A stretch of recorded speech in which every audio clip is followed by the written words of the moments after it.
Hello everyone, नमस्ते। यहाँलाई स्वागत गर्न चाहन्छु आजको यस मेरो भिडियोमा। र विशेष गरी आज मेरो ट्राभल मेमोरिजको एउटा पार्ट तपाईलाई देखाउन गइरहेको छु। म चाहिँ एक हप्ताको लागि वेस्ट बंगाल अथवा जयगाउँ र सिलगढी गएको थिएँ विशेष ट्रेनिङको लागि। र मेरो भिडियो चाहिँ विशेष ट्राभल मेमोरिज हो। र म जाँदै गर्दाखेरि हिँड्दै गर्दाखेरि मैले देखेका त्यो स्थानहरूलाई चाहिँ कैद गर्ने गर्छु।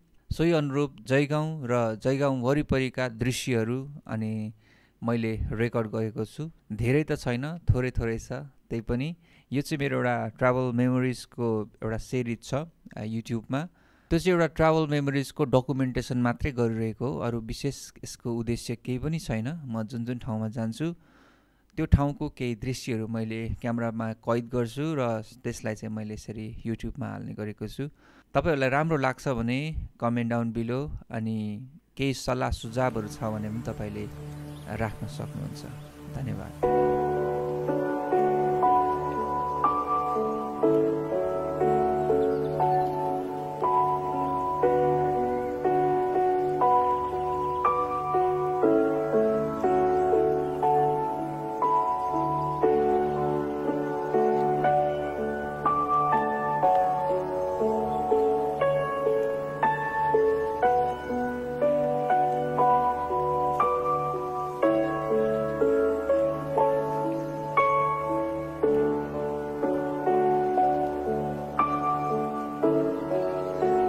बिरसा मुन्डा चाहिँ स्वतन्त्र सेनानी हो। उनले ब्रिटिससँग भारत स्वाधीन गर्नको लागि ब्रिटिससँग बहुत लडेर शहीद भएको हो।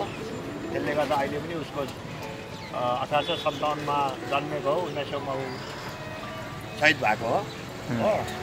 र उसको अहिले भारतको स्वतन्त्र सेनानीमा बहुत ठुलो योगदान छ। हजुर। र उसको यो जन्मदिनहरू मनाइन्छ। हजुरको नाम? मुकुल छेत्री।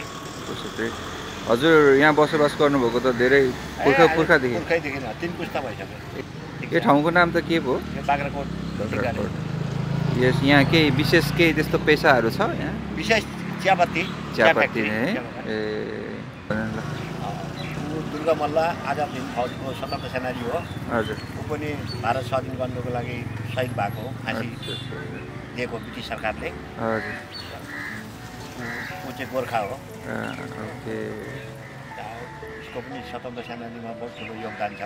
आजाद हिन्द फौज, सुभाष चन्द्र बोसको आजाद हिन्द फौजमा चाहिँ ऊ थिए।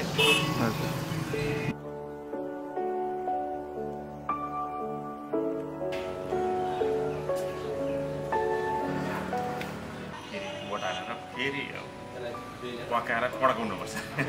बेन्ची हिर्काउनु भएको छ। त्यसको हेर्नुमा लास्टको चाहिँ त्यो हेर्नु नै मजा हुन्छ क्या। सबले प्रायः त्यही गर्छ। बनायो भने लास्टमा भत्काउनु पर्ने, पड्काउनु पर्ने। सुनामी लच्छा पराठा चाहिँ मिनामोडमा चाहिँ फेमस चाहिँ छ। हजुरले यो सञ्चालन गर्नुभयो चाहिँ कहिलेदेखि पसल? हामीले यहाँनिर 5-6 साल हुँदैछ। हजुरको नाम चाहिँ? रबिन। हजुर। योभन्दा अगाडि हामी बेङ्गलोरमा थियौँ। बेङ्गलोरमा निकै साल, 20-25 साल चाहिँ बेङ्गलोरमै थियौँ।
ब्रिटिश ने बनाया वो ब्रिज। अटैक किया होगा इधर, इसलिए ये जो वहाँ पर रखा टाइगर रखने से कारण इसका टाइगर ब्रिज बोल दिया।